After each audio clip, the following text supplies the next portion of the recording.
Hi everyone. I just wanted to do a little quick video.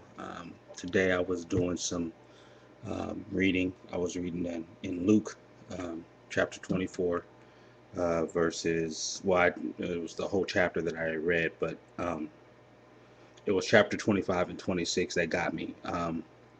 It says, "Then Jesus said to them, 'You foolish people, you find it so hard to believe all the prophets wrote in the scriptures. Wasn't it clearly predicted that the Messiah would have to suffer all these things before entering his glory?'" And um, what it was for me, because at the time I was just I wouldn't say struggling. It was just I was seeing all these things happening, the things that are being prophesied, things that are about to come, whether it be Ezekiel 38 and 39, or Isaiah 17, or any of the prophetic end time Bible prophecies.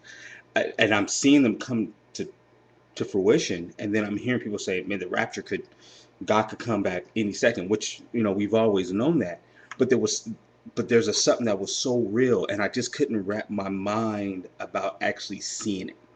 And actually, all of a sudden you're in heaven and seeing what that looks like, and I was just like, Lord, it seems like I'm struggling in, like like I know it's happening, but like I don't know how to. I couldn't put it in my human mind, if that makes sense. But, I couldn't grasp it because it was so big, which is a good thing. That it's that big that I realized that heaven is so beautiful, so big that I couldn't wrap my head around it. And that verse was, as I'm reading, that verse hit me because I'm reading it, and there Jesus asked the two gentlemen. There's actually it was two guys that were walking away from, oh, they were walking away from Jerusalem. They were about, I think, like 5 to 7 miles away. And Jesus came to them. Now they didn't know he was Jesus. Jesus had already been risen from the grave, didn't know it was him. And Jesus just asked them questions. He's like, where they were like, where have you been? You know, and they were just telling the events that had just happened for the last few days.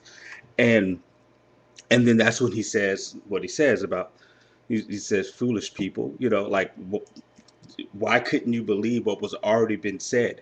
you know and it's funny because Jesus, the Bible is there to say the stuff that will happen before it happens, so that when it happens we believe. And and and it was just like, all of a sudden, just this kind of an extra piece went over me, just because it's like, wow, I mean, like, we've been wanting heaven so much, we've been wanting Jesus so much, that sometimes, when you hear that it's about to happen tomorrow, or a week from now, or it could be a year, that sometimes it's hard to believe, because you've been hearing that for a while, like Jesus is come back soon, and you knew that, but you just don't know how soon. And we don't know, really, we still don't know. We know it's soon. We do know it's soon because of the events that are going on, but we don't know what day or the hour or anything like that. But all of a sudden, there was an extra belief, there was an extra oomph, that that it was just like Jesus was specifically speaking to me when I'm reading that verse. And so it was kind of cool. So for anybody that's out there that's watching this, and you're kind of wondering, um, like, you're seeing all this stuff going on. You see the stuff going on. You're trying to wrap your head around it. Like, what does that mean for me doing now? What it tells you to do on earth basically is, just prepare for whatever's going on, but be looking forward to what's coming. Because even if you're preparing for what might come, just in case Jesus doesn't come by the time some of the stuff that is going to happen will happen, um, then you're prepared. If not, let's say Jesus does come, then what ends up happening is, you're gone, but the stuff that you prepared is prepared for somebody else. So either way, it's going to get used, whether it be, food or supplies or whatever. But no matter what, keep telling people about Jesus, keep speaking about Jesus, and keep, living for the Lord. Keep seeking Him first. But sometimes it's hard, it's hard to wrap your, sometimes it's just hard to wrap your head around the the amazingness of God, which is okay, because that just means he's so amazing, it's too big for your mind, which it is. um and but for me, it just was just this overwhelming piece of just kind of like he just directly spoke to me. And he does that when you read the word. He does that just if you need a hint. He does that now. And it was just like, whoa, I really needed that. And I was actually praying to him, like, Lord, help me, with this. And um and he did it. And then even actually last night I was listening to a preacher, and he was, we're saved by grace, so we're in the kingdom by grace. And um and then, he sticks his hand out first, and then we grab onto it. That's basically, he's the one that made the first move, and we responded to it. um but there's still, um the obeying. He did say, basically, you show your love by obeying him, you know and you can still get into heaven, and just by the grace of him, and believing that he is God and all that. But your reward in heaven will be dictated by your works. And you don't do works and the point of it is, you don't do works for, to get, to necessarily get the reward or the crown or whatever. You do the works because you love God. God asks you to do something, you go, okay, I'll go do it. Jesus asks you to go do something, okay, I'll go do it. Shoot, sometimes he doesn't even ask you to go do anything, but you see a need, and that's something that Jesus would do. So you see somebody who is hungry, and so you go and you give them some groceries. Or maybe you went in, and you only have a little bit of money, maybe you only have $5, and you just go into the store to maybe get some milk. You get you some milk, but you saw somebody else was hungry, and you buy them something to drink or get them something to eat, and you gave it to them, because they're begging for food, and you give it to them. That's something that's showing your heart. And um but that also goes on your account, because you're showing Jesus. And so in everything, whether you think it's quote unquote little or big, if you're doing that with the right attitude of, let me love on my neighbor, that's what he wants. And then you will get a reward in heaven for that. which is which, I mean, our main reward is Jesus, but the extra stuff, might as well take that too. And the thing is that you're not even doing it for the extra stuff. You're doing it because you just love Jesus. That wasn't even planned. That's an extra. Um, I guess just, I want to encourage you, you know, as you see the things that are going on in this day and age, and you know that it's the end times. Know that, one, God is moving. There are people being saved every day, all across the world, and so you should rejoice. One, that you're breathing, and two, that people are being saved, and that you're already saved. Um, but also just to, um, rejoice that, yeah, He is coming soon, and you can believe it, and you can take that to the bank, and that, he has fulfilled all these prophecies, and so he's not going to not fulfill the prophecies that are here. He's coming soon. Whether you're pre-trib, mid-trib, post-trib, however you want to call it, he's still coming, and he's still coming for you.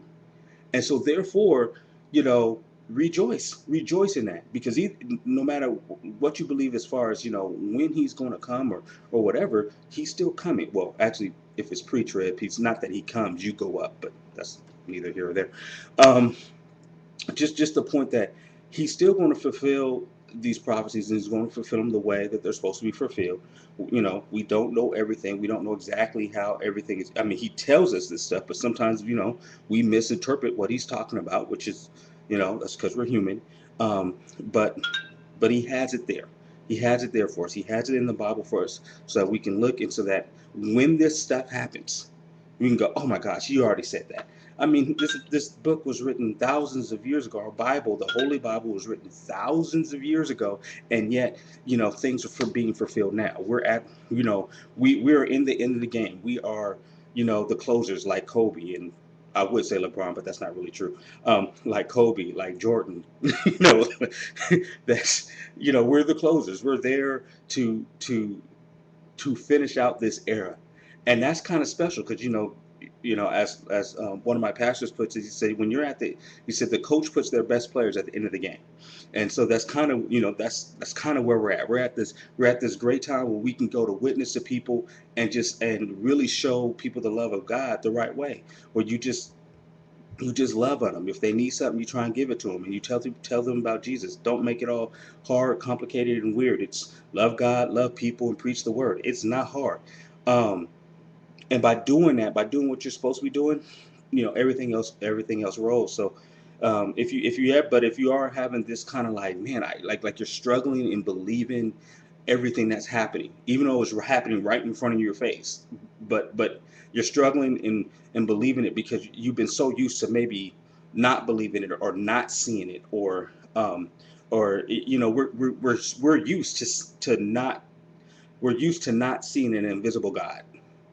We know he's there, but we're used to not seeing him. Like, I know you're here, Lord, but I don't see you. And we're so used to it that I think that just the concept of actually seeing him, like physically seeing God, sometimes just it makes you excited, but it blows your mind. Like you don't know what to do. You don't even know, like, when that happens, am I even good enough to to be in front of him, which you're not. The only reason we're good enough is because of Jesus and we have the blood over us, which makes it even more awesome that I'm not even worthy of being here, but I'm here because of you, and it's just sometimes it's just like it's mind blowing. And then and when I read it, normally when I read anything where it says, unfortunately, when I read it and he says something about foolish people, I tend to take it more in a harsh way. But when I read it this time, it wasn't that. It was almost like I have kids. I have six of them, six girls, and that when they do something silly, and it's not that they mean to be foolish or anything like that. They just do something silly, and it's kind of funny, and you just go wow, you're so cute. I kind of think that's how Jesus says it. Then Jesus said to them, "You foolish people," almost like, "You foolish people, you're so cute." You find it so hard to believe that all the prophets wrote in the scriptures wasn't. I'll read that again. Then Jesus said to them, "You foolish people, you find it so hard to believe all that the prophets wrote in the scriptures. Wasn't it clearly predicted that the Messiah would have to suffer all these things before entering his glory?" And he's just kind of going, listen, it was already told to you. Like, why are you surprised any of this is even going on? And it's kind of this, and as I'm reading it, I'm thinking about myself and going, it was already told. Why am I surprised that I'm seeing this stuff? So when the rapture happens, one, it happens so fast, I don't think I'll have time to be surprised, But as we see all the events that's leading up to the rapture, and I hear somebody say, "Hey, the rapture could be next week, or it could be 2 weeks from now," because of not because they're predicting dates, just because of the things that are around. They're seeing all this stuff going on, and they're going, "It's got to be kind of soon, doesn't it?" It's like, why am I surprised? Why am I surprised when I hear that? Why am I kind of like, oh my God? Like, part of me is just nervous. Maybe it's just nervous because I'm actually going to see my God right in front of my face really, really soon. I don't know, but it was, this scripture was a piece for me, and hopefully this ramble that I just went on will help somebody, and maybe give them some type of peace or joy, and just understanding, hey, it's okay not to have your head wrapped around heaven, or have your head wrapped around how big Jesus is, but that believe in that scripture. Believe in the scripture. Don't just know that even though it seems so big and almost so unattainable, because or not maybe unattainable, but it just seems so big and just so wow that you don't even you're struggling to wrap your head around it. Just know he's like, listen, he's been with these foolish people. He knows, and just believe it and go and let your mind rest in the fact that you're going to heaven. And this is, of course, if you're saved. If you don't know Jesus, get to know Jesus now. It's not hard. You just ask him to lead your life. You say, Lord, I want you to lead my life. Yeah, I know that you died on the cross for my sins. In other words, I messed up. I blew it. I sinned a lot. And I'm asking you to leave my life and take my sins away. I know you died on the cross to take my sins away. You died on the cross for healing so that I can be healed, and not only in my body, but spiritually, and even in my situations, all types of that I be completely whole because of you. And if you ask Jesus into your life and you agree that he is Lord, that Jesus, our Jesus is Lord, the that he is the Lord and the Son of God, then you're saved. You when he stuck his hand out by grace, by doing what he did, you responded by putting your hand back, and from that moment you live your life for him. Everything else has been wiped away. I don't care what you did. I don't care how bad you think you are, and I feel like I'm the worst sinner. He's, I don't care how bad you think you are, and I don't care if you think that you're worse than me. You're not. um, he's taken that away, and you start from now and you start living for him. And what I mean living for him, all you do is it's like, okay, you're kind of like, what do I do now? Just get to know him. If you get to know him, the rest will take care of itself. You get to know him, if you get to know him, you'll love him so much that when he asks you to go do something, you're going to do it. It won't be this kind of, oh, I have to go do this because this kind of, you'll do it even if you don't want to, just because you love him. So, if that makes sense, because, I love my wife. And if my wife asks me to go do something, sometimes I don't want to go do it at all. But I'll do it. Why? Because I love her. Do I have to do it? No. But I do it because I love her. So just keep that in mind and just run to the Lord and don't wait. I mean, you hear this, do it now, because you really, seriously, may not have this afternoon. You may not have the next minute. I mean, this stuff happens quick. So now that I've rambled on for almost 17 minutes, hope you guys have a good day, and hopefully somebody will be blessed by this. And bye.